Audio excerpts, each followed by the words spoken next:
Do you believe in magic?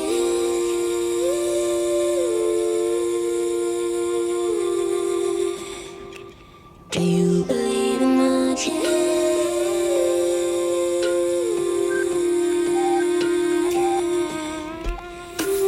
One, two, the things you do in your room when you're all alone. 3, 4, you want mom or whatever cure that was. 5, 6, finding bliss when you're drunk or you're doing. 네, 안녕하세요 여러분. 오늘은 여기 있는 신민작가 작품을 소개할까 합니다. 사실 제가 신민작가의 작품을 2점 소장을 하고 있는데, 이 작품이 집에 왔을 때 언박싱을 좀 찍어놓은 게 있었는데, 그간 이 녀석이 제가 운영하는 어린이 현대미술교육연구소 BPC 아트 총 7군데 있잖아요. 이 7개의 BPC 아트에서 어린이들을 만나느라고 이 친구가 좀 바빴습니다. 그래서 서울과 경기에 어린이들, BPC 아트에 있는 어린이들을 모두 다 만나고 한 바퀴 돌고 와서 드디어 저희 집에 도착을 했습니다. 그래서 좀 편하고 재미있게 영상을 통해 이 신민 작가의 작품에 대한 소개를 해보려고 영상을 켰습니다. 저는 이 신민 작가의 작품을 작년 프리즈 서울에서 피투원 갤러리에서 소장을 했습니다. 원래 제가 피투원이나 휘슬 같은 갤러리들은 평소 너무 팬이어서 그 갤러리들에서 소개하는 작가를 너무 좋아하는데, 작년 프리즈 서울에 VIP 데이 날 가자마자 이 신민 작가의 디스플레이가 너무 마음에 들어가지고 제가 고민을 하다가 원래는 요 녀석만 데리고 올까 하다가 이 친구도 너무 귀여운 거예요. 그래서 2점을 소장을 했고요. 이 친구는 좀 무겁습니다. 이 안에 그 작가님이 찰흙 같은 걸 사용해서 좀 이 친구는 이렇게 무게 있게 이렇게 딱 내려놓을 수 있는 조각이고요. 요 녀석은 제가 언박싱 할 때도 좀 찍어놨지만 여기가 이렇게 비어 있습니다. 그래서 조금 크기는 크지만 가볍습니다. 근데 제가 작가님 소개를 왜 꼭 해야겠다라는 생각이 들었냐면, 제가 올해 이제 신장 수술 때문에 올해 홍콩 바젤을 안 갔어요.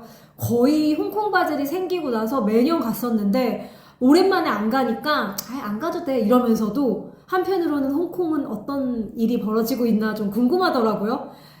그런데 이제 홍콩 아트바젤 기간에 신민 작가가 MGM 디스커버리 상을 수상했다는 소식을 듣고 저도 너무 기뻐가지고 제가 운영하고 있는 리아트 컬렉터 요 계정에다가 올렸는데요. 때마침 신진 작가가 글로벌한 무대에서 수상도 했고, 또 작년 프리즈 때부터 지금까지 저도 소장을 해서 항상 가까이 두고 보니 너무 매력적인 작가여서 꼭 소개를 해야겠다라는 생각이 들었고, 또 얼마 전에는 SM의 새로운 아이돌 그룹이 뮤비를 발표를 했는데 그 뮤비에도 신민 작가 작품이 나왔거든요. 그래서 약간 작가들도 기운이라는 게 있는데 2025년이 신민 작가의 기운이 있는 그런 해가 아닌가. 작년에도 신민 작가가 창원 조각 비엔날레에 나가기도 하고 좀 활동을 많이 했지만, 그 열심히 활동을 했던 그 씨앗들이 이제 막 새싹을 피우고 줄기를 맺는 거 아닌가? 그런 생각이 들었습니다. 일단 신민 작가의 작품은 딱 보시면 아시겠지만 대부분 요 재료로 만듭니다. 이게 뭐냐면, 작가가 과거에 패스트푸드점에서 오랫동안 일을 했었는데 어떻게 보면 서비스직이잖아요. 근데 그 맥도날드에서 일을 할 때 그 감자튀김을 담는 봉지가 물론 너무 많이 쓰이기도 하지만 버려지기도 하잖아요. 패스트푸드점에서 사용되는 그 감자튀김 봉지를 가지고 이렇게 작업을 합니다. 이 신민 작가가 사실은 신진 작가라고 제가 표현을 했지만요, 저처럼 80년대생이고요. 이미 작업을 한 지는 10년이 넘었습니다. 근데 한국 미술계에 좀 많이 알려지지 않았던 이유는 작가가 미대를 또 나오지 않았고, 우리가 많이 알고 있는, 우리가 좀 흔히 볼 수 있는 그런 갤러리들과 전시를 많이 안 했기 때문인 것 같아요. 작가가 이번에 홍콩 아트 바젤에서 수상을 하고 이제 인스타에 올린 글을 보니까 자기는 작업을 정말 좋아하고 열심히 했었는데 한국 미술계에서 본인의 존재가 오랫동안 좀 외면시 됐다. 그래서 참 누군가가 나를 좀 도와줬으면 좋겠는데, 갤러리라는 뜻이겠죠.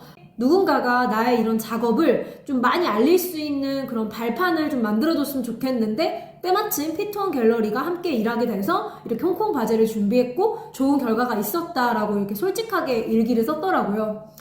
저는 사실은 신민 작가의 왜 팬이 됐냐면 신민 작가가 유튜브를 하시는데 본인 유튜브 채널도 있고 그 유튜브 채널을 보면 사람들이 많이 보던 보지 않던 본인이 생각하는 얘기들을 그냥 편하게 해 나갑니다. 작가님 입장에서는 편하게 한다라고 봐야 될 것 같지만 사실은 편집도 좀 재밌고요. 독백도 있고요. 그래서 저는 일할 때 신민 작가 유튜브를 좀 자주 틀어놓고 이 작가가 어떤 생각을 갖고 있었나 하고 좀 많이 반복해서 들었던 것 같아요.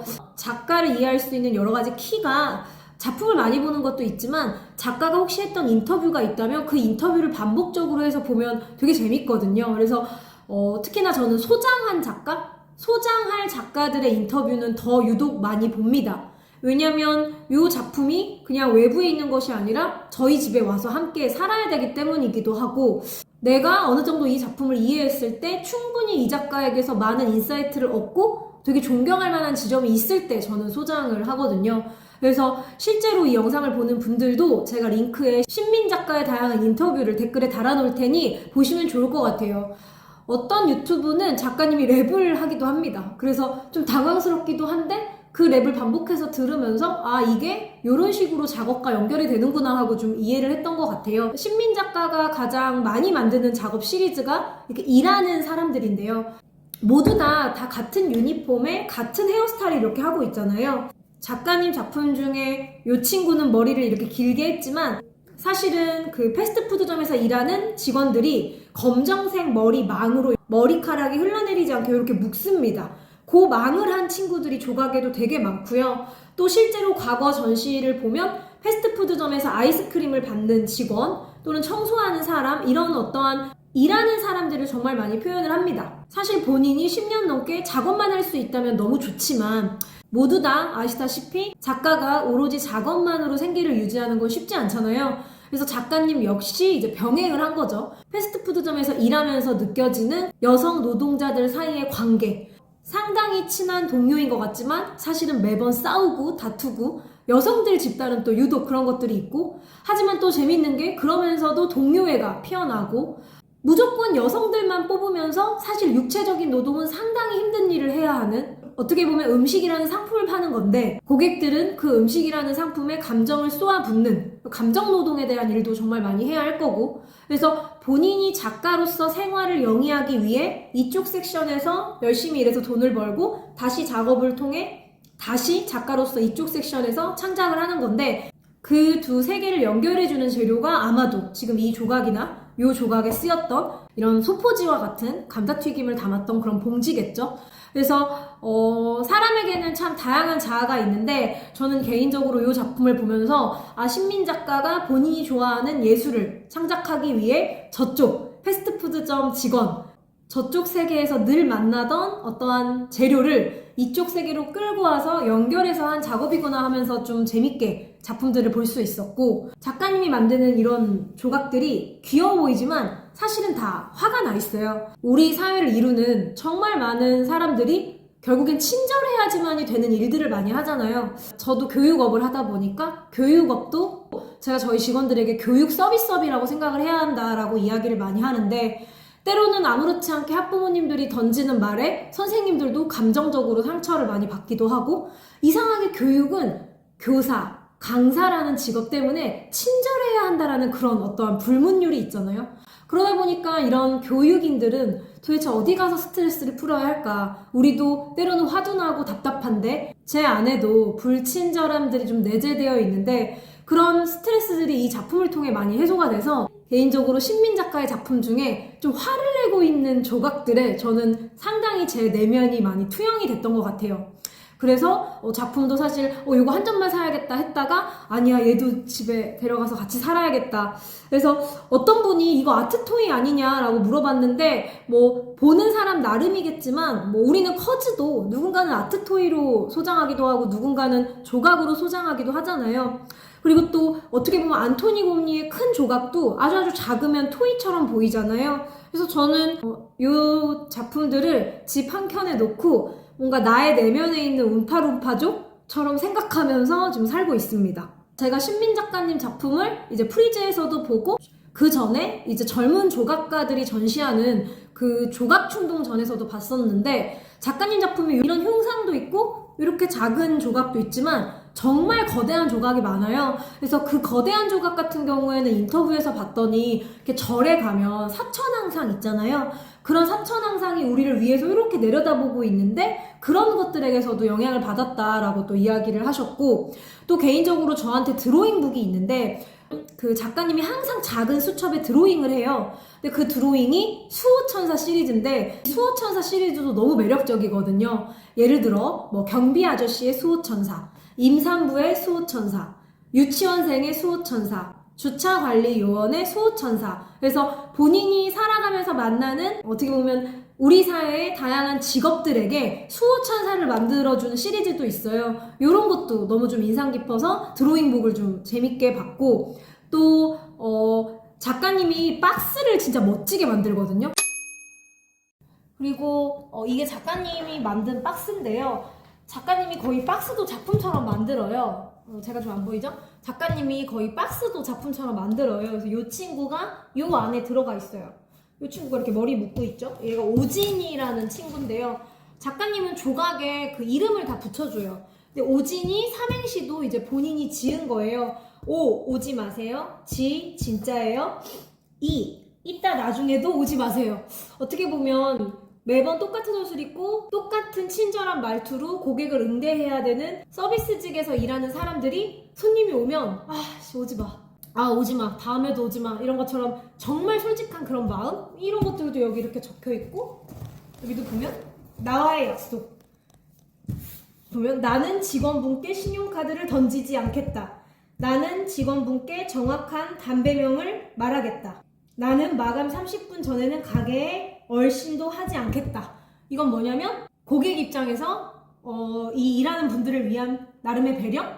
근데 사실 이랬으면 좋겠다라는 거죠. 내 가게를 찾아오는 사람들이 이랬으면 좋겠다. 이런 것도 여기 다 적혀 있고, 이렇게 상자 안에 이 친구는 들어와 있었고, 그 다음에 이 녀석은 여기에 이렇게 들어가 있었어요. 그래서 이렇게 담아서 보관이 가능합니다. 박스도 컬렉터들이 사야 하는 게, 이제 박스도 정말 작품이랑 똑같이 이렇게 그려져 있거든요. 이렇게 보시면 얘랑 똑같아요. 얘가 이렇게 그려져 있어요. 그래서 여기 보면 싫다고 말했으면 입 좀 닥쳐 이렇게 적혀 있는데, 뒷모습까지 이렇게 그려져 있습니다. 어떻게 보면은 귀여운데 어떻게 보면 약간 악동 같은 그런 이미지가 있고, 사실 저 예전에 신민 작가님 봤을 때는 이렇게까지 막 소장하고 싶다 이런 생각 안 하다가 작가님의 유튜브나 인터뷰 그리고 작업을 계속 보니까 이것이 그냥 비단 귀여운 조각이 아니라 어떻게 보면 이 시대의 20, 30, 40대들이 정말 본인의 삶을 1인분의 삶을 해내기 위해 했던 모든 노동들을 이 조각들이 보여준다라는 생각이 들어서 사실 제 개인적으로는 상당히 귀엽기보다는 어떻게 보면 되게 민중미술처럼도 다가온 면도 있어요. 그래서 이 작가님을 우리가 해석할 때 한국의 좀 새로운 조각가 이렇게 생각해도 되겠지만, 누군가가 볼 때는 어떤 측면에서는 새로운 민중미술 같다라는 생각도 좀 많이 들었고, 또 얼반 아트적인 측면에서는 이거 되게 귀여운 아트토이 같은데? 그래서 신민 작가님의 작품 세계를 상당히 입체적으로 볼 수 있겠다라는 생각이 많이 들었습니다.